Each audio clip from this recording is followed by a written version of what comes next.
Bugün nesli tükenmiş 5 farklı canlıdan söz edeceğiz.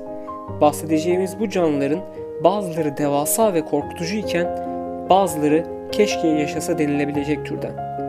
Muazzam büyüklükte bir deve kuşunu andıran Moa ile başlayalım.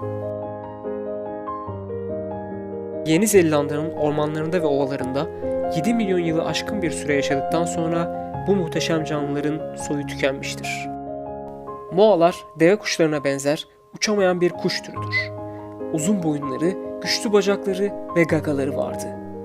Bazı türlerinin ağırlıkları 240 kilograma ve 3,6 metre uzunluğa kadar ulaşabilmekteydi. Ortalama deve kuşları ise yalnızca 150 kilograma ve 1,8 metre uzunluğa ulaşabilmektedir.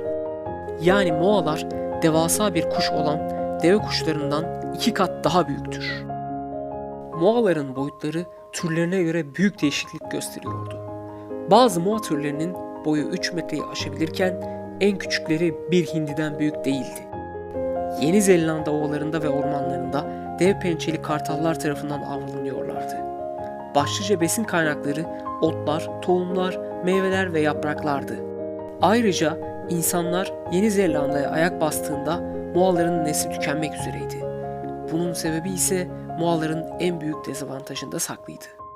Günümüz kuşları 1 yılda büyürken moalar 10 yılda büyüyordu. Bu durum ve insanların varlığı moaların soyunun hızla tükenmesine yol açtı.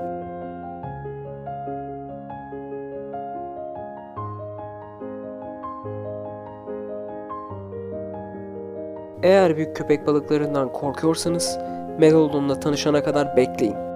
Büyük köpek balıkları her zaman okyanusun hükümdarları değildi. Uzak kuzeni Megalodon, Büyük Okyanus ve Atlas Okyanusu'nda yaşamış, tek başına dev balinaları avlayarak hayatta kalmıştır. Günümüzde hala Megalodon'un derin sularda yaşadığını düşünen araştırmacılar mevcuttur. Ulaşabildiği 21-22 metrelik boyu ve 60 tonu geçen ağırlığı ile Megalodon dünya tarihinin bilinen en büyük etçilidir.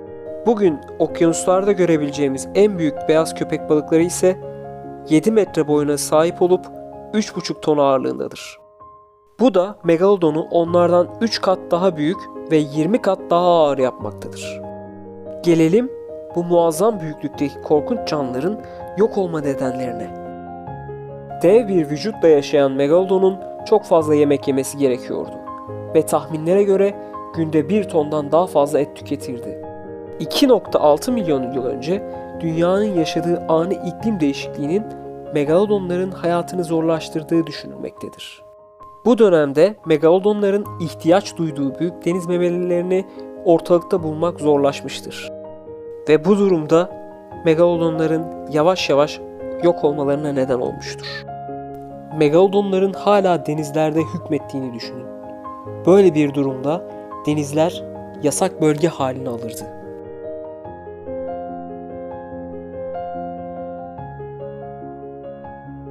Tüylü mamutlar dünyanın gelmiş geçmiş en görkemli canlılarından biri olan Mısır piramitlerinin yapılış zamanına kadar aramızda yaşayan, şimdi ise sadece tarih kitaplarında ve mağara duvarlarında yer alan güzel bir hayvan türüdür.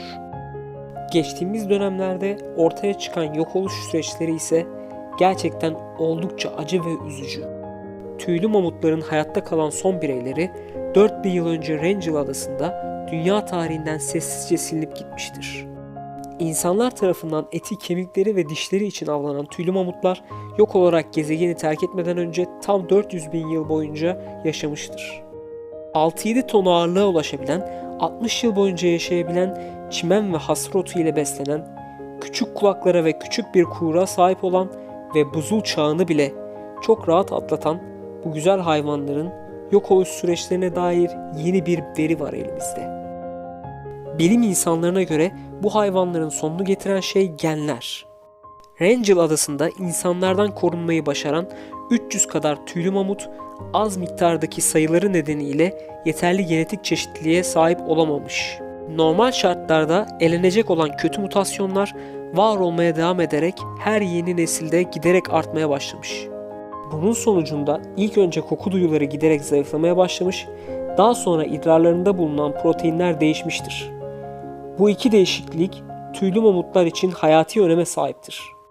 Çünkü bu hayvanlar eşlerini seçerken ve sürü içerisindeki hiyerarşiyi belirlerken idrarlarının kokusuna göre hareket ediyorlardı.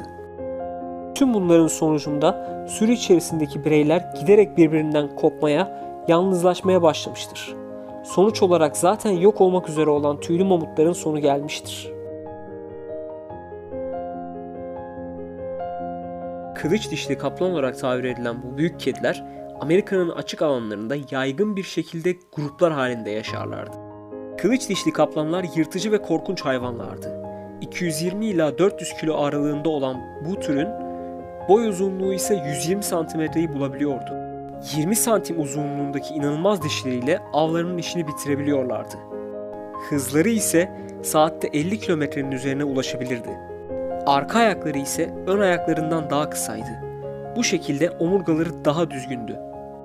Kendisi büyük bir hayvan olduğu için avları da büyüktü. Kedigiller familyasının en güçlü ve en saldırganıydı. Bir aslanı bile paramparça edebilirdi. 2 milyon yıl boyunca Amerika kıtasına hükmeden bu muazzam canlılar 10 bin yıl önce buzul çağına dayanamayarak yok olmuştur.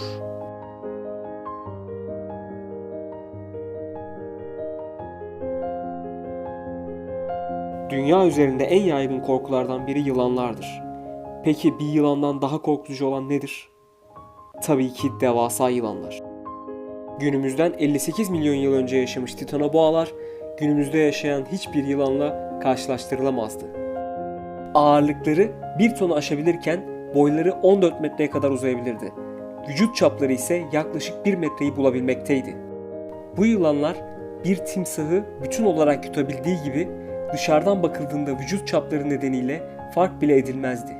Günümüzde yaşayan en büyük yılan 8,7 metre, en ağırı ise 283 kilo ağırlığındadır. Bunun anlamı titanoboalar günümüzde yaşayan herhangi bir yılandan kat kat daha büyüktü. Üstelik en korkunç şey ise bu yılanların avlarını 281 kilogram bölü metrekarelik bir basınçla sıkarak öldürmesidir. Eğer günümüzdeki yılanlar korkutucu ise bu yılanlar dehşete düşürücü denebilir. İnsanlığın bu dünyaya etkisi gözle görülebilecek cinsten. Belki de yıllar sonra şu an bildiğimiz, gördüğümüz pek çok canlı insanlığın etkisiyle yok olacak ve sonraki nesiller bu muazzam canlıları asla göremeyecek. Peki bu canlıların hala hayatta olduğu bir dünyada yaşamak nasıl olurdu? Düşüncelerinizi yorumlar kısmında paylaşmayı ve kanalımı takip etmeyi unutmayın.